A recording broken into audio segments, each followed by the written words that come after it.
Okay, Sam, I hope you can hear me. Yes, please, sir, I can hear you. Okay, then I can start now.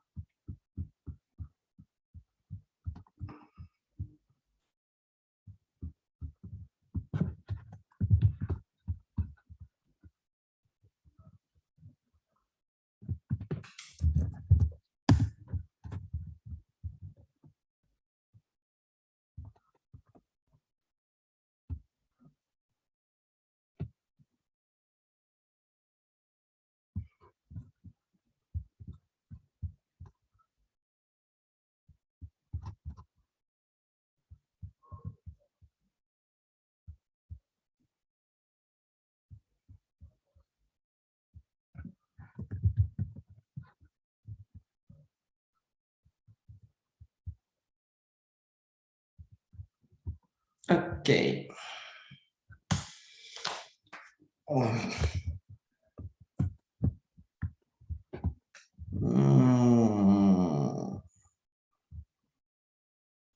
Okay.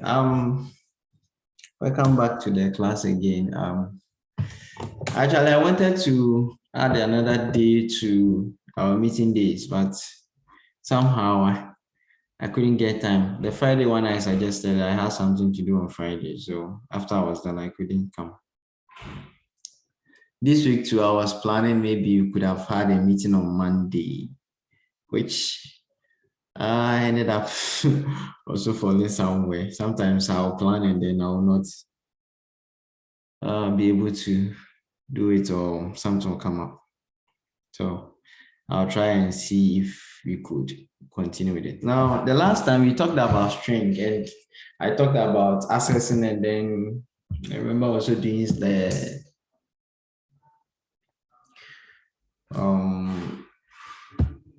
let me see. Oh, those things are gone. I think I remember doing concatenation and co, but it looks like I cleaned it. I don't remember. I don't see it here, so maybe I cleaned those things from there.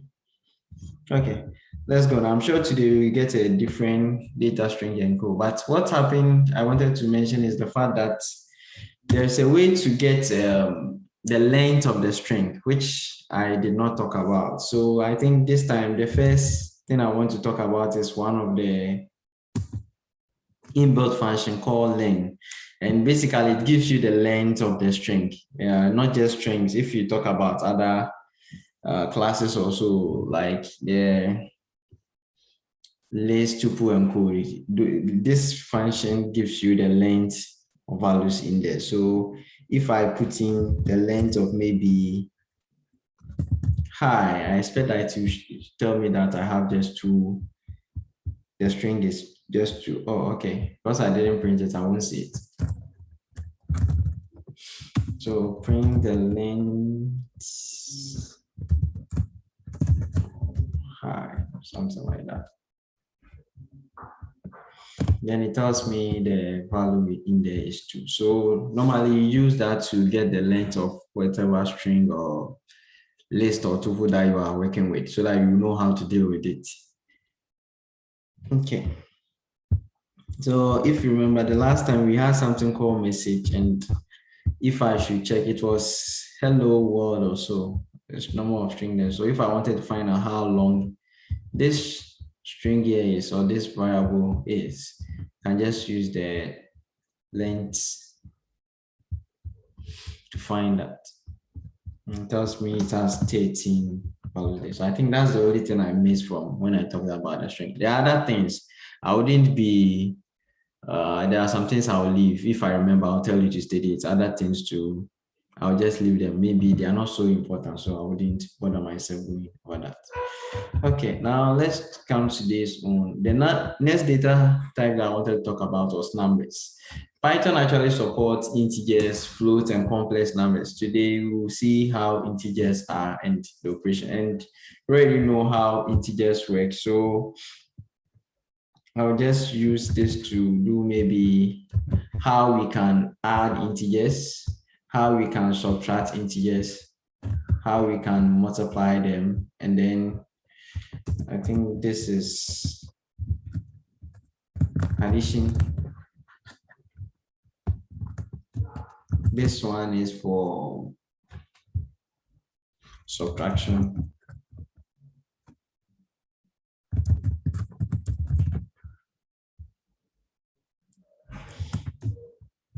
This one is for multiplication.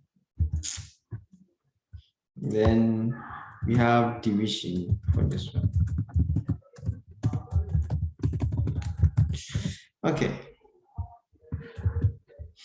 Now, if I run it, you see that the addition, I started with two integers. When I add them, I got an integer. When I also subtract them, I also get an integer. When I multiply them, I get 6, which is also an integer. But when I divide, I get a float, the 0.7. So in other program language, we didn't do that. They will just give you an integer. So it should have given maybe 0. But this one rather gives me the overall thing. Hold on. What's going on?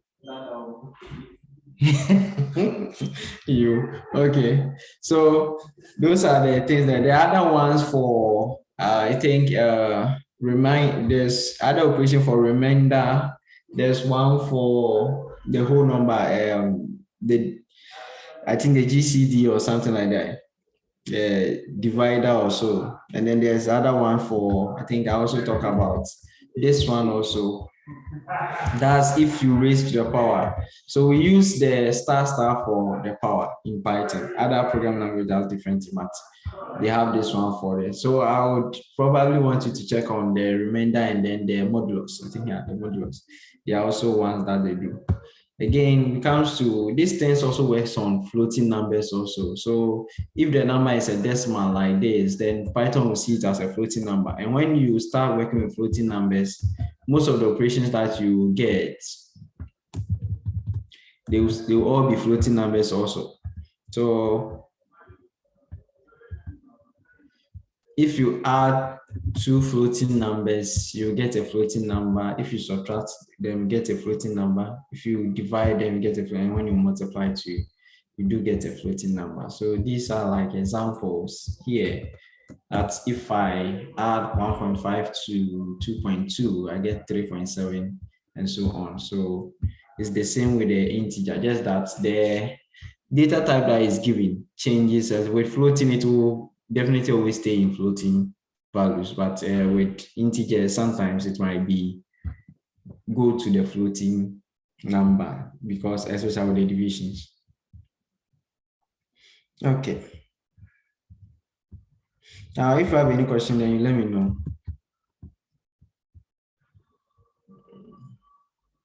Okay, I don't see any hand up, so I'll continue then. Okay, the next thing I want to look at is the Boolean. The next data type is the Boolean one. This is one is for true and false. Now, you can see that you have the values true and false, and Python actually understands true and false, and you have to realize that it uses the capital letter T and F. If you do any other thing to understand it, so it's like it has been encoded that this Boolean knows what true is and what false is. So we use this thing for making reasoning about computing. So if something gives you true, especially in control statements, we use these things a lot. Now, either things to bring true and false. An example of these are comparison, like saying 2 is greater than 3. In normal maths also, you wouldn't understand this as asking for true or false, but in Python, this is how it is reasoning. Is 2 greater than 3? And the next one will be is 2 less than 3. So it will give you a value and tell you that, oh, whether it is true or false. So as you can see, 2 is not greater than 3, so it tells you false. And then 2 is less than 3, so it tells you true. So this is what they use there. And then there is actually almost every value or data type that we have has been assigned some kind of true value or false value. So you can check that by using the inbuilt function bool. the in-bin function bool. So anything you put in there, bool will tell you whether it is true or false. Now, if I run this one here, you see, it says that the Boolean value of high is true. The empty string is false. 0 is also false, and 10 is also true. Now, this is because programming language does something fishy. They call it truthy and falsy. That's they assign some kind of true value and false value to values themselves, the data types. So, well, the only thing I would say is that almost all the values are true, but the ones that kind of, if it is in a certain data type and it is 0 or not or things like that, empty or so, the ones tends to be the falsy one. So for instance, if you consider integers, then it will make all the other integers true, but it will give you 0 as false. So almost all of the data, what do you call it, integers, I think it even include, let me see, -1. Oh, let me check the bool of -1. And as you can see, it tells you it is true. But if you put in 0 there, as I checked over here, to tell you it is right false. So almost all the integers are true, but with the exception of 0, which become false. Again, almost all the other strings, values that you know, will be true, with the exception of the empty. So if you check the empty value, it will tell you it is false. The same thing, false itself is falsy, so we know that. And then we have another data type of that says none. It's like it's also inbuilt and it starts with a capital letter. Oh, I hope this thing is not off.